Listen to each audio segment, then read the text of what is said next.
your brain freeze when you're asked to speak in front of an audience? Even when you're well prepared, do you go blank after saying hi, hello? Well, I sure do. It just feels like the blood flow to my brain has stopped. If you find this situation similar and have fear of speaking in front of an audience, then you are among the 70% of the people who claim that public speaking is one of their biggest fears. It is called glossophobia. If you want to know more about it and ways how you can tackle it, then all you gotta do is keep on watching.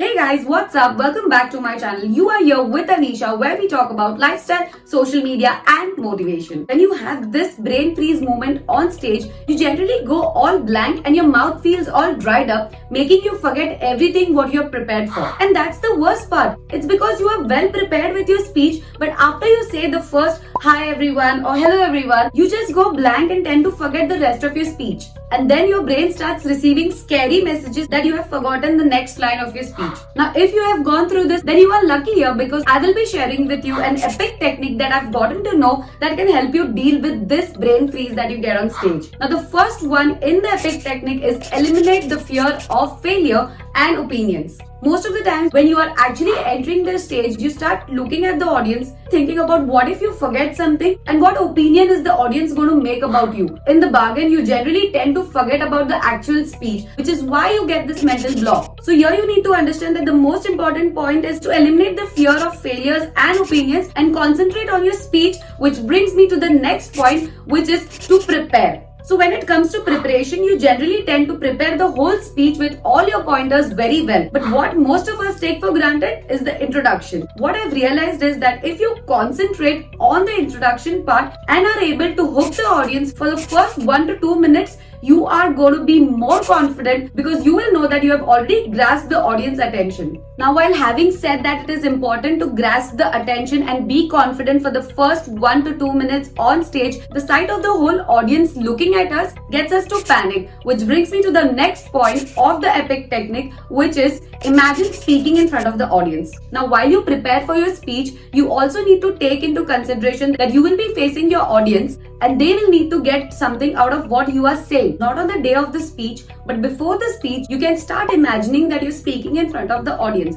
Now, I know a lot of you do that when it comes to public speaking, but what I mean by when I say imagine your audience, this is not just before the day of the speech. This is on a regular basis. Even if you don't have a speech coming up, you can start practicing public speaking, imagining that there is an audience that you're speaking to. You can walk into your own room and start describing the things that you see around you. Like if you see a dining table, sofa set, a swing, or maybe a rocking chair.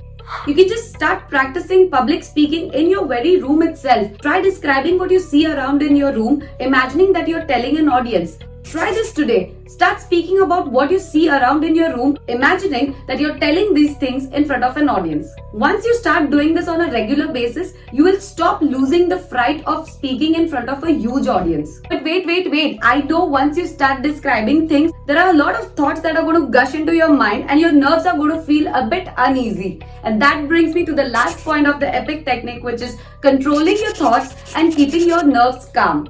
Your thoughts are not really going to be organized at the very start. So don't worry, you need to start controlling your thoughts and try structuring it in a proper way.